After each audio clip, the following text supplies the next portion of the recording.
Hey, salut à tous, on se retrouve aujourd'hui pour une nouvelle vidéo sur la chaîne Tech & Shoot. Et aujourd'hui on va parler de ceci, une nouvelle souris gaming de la marque Klim, la Ace. Alors Klim, vous le savez, ont déjà fait pas mal de produits, je vous en ai testé quelques-uns sur la chaîne. Si vous les avez pas vus, je vous mettrai les vidéos ici.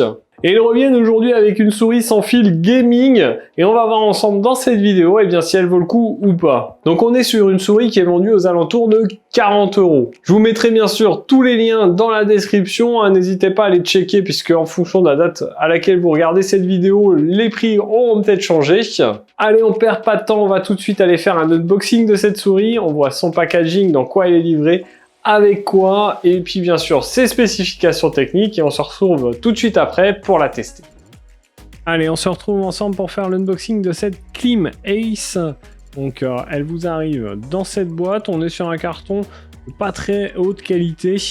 On a le logo Klim ici, le modèle, la photo de la souris. On voit tout de suite devant que c'est une souris sans fil, une souris gaming avec une grosse batterie et la possibilité d'ajuster la sensibilité, on va dire comme la plupart des souris gaming. À l'arrière de la boîte, on va retrouver la photo de la souris avec quelques petites fonctions expliquées et les caractéristiques techniques. Alors lorsqu'on ouvre, on découvre immédiatement un câble USB vers USB type C, un câble qui est très C, donc c'est un câble pour recharger la souris puisqu'on est sur une souris sans fil. J'espère que ça fonctionnera quand même quand elle est en filaire, on verra ça pendant le test.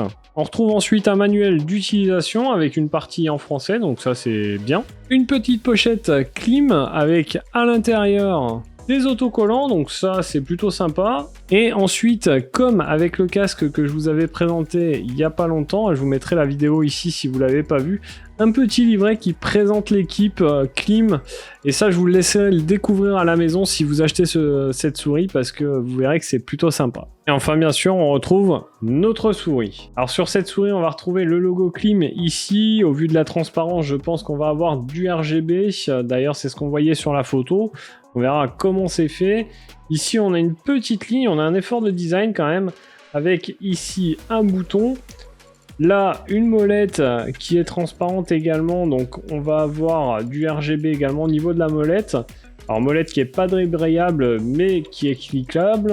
Ici on va avoir le clic gauche et le clic droit bien évidemment. Sur le côté ici on va retrouver deux boutons, un petit effort de design avec le logo de Klim toujours ici. Ici on va avoir la prise USB type C pour recharger la souris.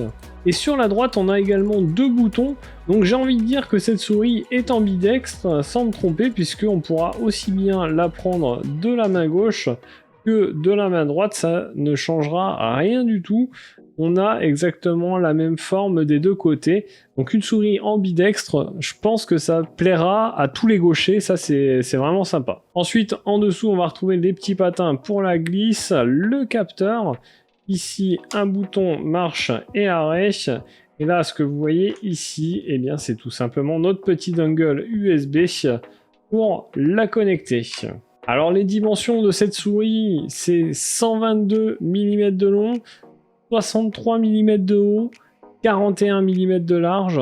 On est sur une souris qui n'est pas très légère puisqu'elle fait 98 grammes. On a, vous l'aurez vu, 8 boutons. Le capteur, on n'est pas sur un très gros capteur puisqu'il va aller jusqu'à 5000 dpi. Donc c'est pas oufissime. À voir ce que ça donne. Après, moi je vais jamais très haut honnêtement dans les dpi. Donc moi ça me conviendra. D'ailleurs, vous n'hésitez pas à me dire en commentaire jusqu'à combien vous montez en dpi dans vos jeux, etc.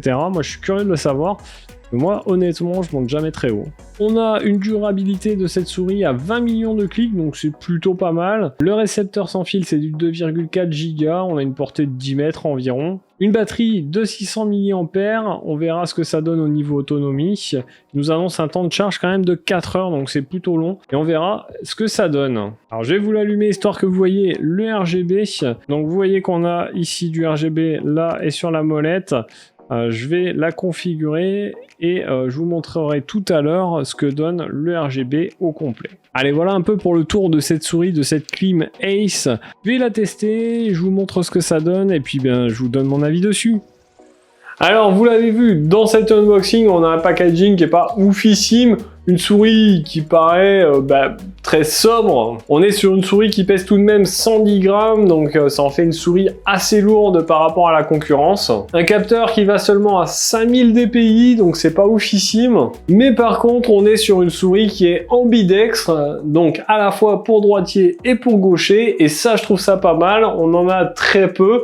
Donc c'est vraiment un gros point positif sur cette souris. Alors au niveau du branchement de la souris, pas de souci, on va tout de suite aller voir ce que donne le jeu logiciel, je vous montre un peu les possibilités, puis on se retrouve après pour que je vous donne mon avis sur cette souris. Allez, on se retrouve ensemble pour voir un petit peu la partie logicielle de cette clim Ace. Donc lorsque vous l'installez, vous arrivez sur cet écran. Ici, on peut voir qu'on a plusieurs profils de disponibles, on peut régler plusieurs profils et on peut bien sûr en ajouter. Ici, on a une indication pour la batterie. Là, on a tous les boutons qui sont tous paramétrables. On a la possibilité de faire des macros, les DPI plus, DPI moins, enfin bref, on fait un peu ce qu'on veut. Taux de rafraîchissement, hop, on peut régler 250, 500 Hz ou 1000 Hz. Ici, l'éclairage, on va pouvoir choisir plusieurs types d'animation pour l'éclairage. Donc ici, les DPI qu'on va pouvoir régler, on peut changer ici le nombre de paliers de DPI et on va pouvoir aller jusqu'à 10 000 DPI. Donc je vous annonçais 5000 au début de vidéo, mais en fait elle va jusqu'à 10 000. Après, de base, vous voyez qu'elle est paramétrée jusqu'à 5000. Ensuite, ici, paramètres de la souris, on va pouvoir régler la sensibilité pour la précision du pointeur, les défilés de page, la vitesse du double-clic. Et enfin, on a ici un éditeur de macros. Alors franchement, c'est un logiciel qui est plutôt bien complet. Moi, je trouve que pour une souris à ce prix-là, on a quelque chose de vraiment efficace avec beaucoup de fonctionnalités. Et je suis plutôt conquis par ce logiciel et du coup, cette souris. Allez, on se retrouve tout de suite pour la suite de la vidéo. Alors, vous l'avez vu, un logiciel plutôt pas mal fait, on a quelques options assez sympas, la possibilité de régler le RGB et globalement pour une souris à ce prix c'est plutôt pas mal. Alors cette souris je l'ai évidemment bien sûr testée en jeu et évidemment son poids de 110 grammes fait qu'elle est adaptée plus à des jeux type GTA par exemple, que à des FPS auxquels je joue, comme Call of Duty. Après, globalement, pour les tâches au niveau de la bureautique, etc., eh bien, cette souris sera parfaitement agréable. Donc, globalement, une souris qui est dédiée plus à de la bureautique, de la productivité, des jeux, mais pas des FPS. Donc, que vous dire sur cette souris? Globalement, une très bonne souris, ambidextre, ça c'est vraiment un de ses gros points positifs parce que très peu de souris le sont. Par contre, elle ne sera pas adaptée à tous les jeux de par son poids. Concrètement, oubliez cette souris pour les jeux de shoot. Pour tout le reste, eh bien, elle sera parfaite. Petit point positif aussi, c'est son logiciel. Pour une souris à 40 €, eh bien, on n'a pas toujours, et je vais dire même rarement, un logiciel aussi bien fait. Donc ça, il fallait vraiment le noter. Et globalement, vous l'aurez compris, c'est une souris que je peux vous conseiller, sauf si vous êtes un joueur de FPS. Allez, voilà pour cette vidéo sur cette clim Ace. J'espère qu'elle vous aura plu. N'hésitez pas à me dire en commentaire ce que vous pensez de cette souris. Allez faire un tour sur la chaîne YouTube. Abonnez-vous si le contenu vous plaît. N'oubliez pas de cliquer sur la petite cloche pour recevoir toutes les notifications. Et puis nous, en attendant, on se retrouve dans une prochaine vidéo. En attendant, prenez soin de vous. À plus et bon shoot!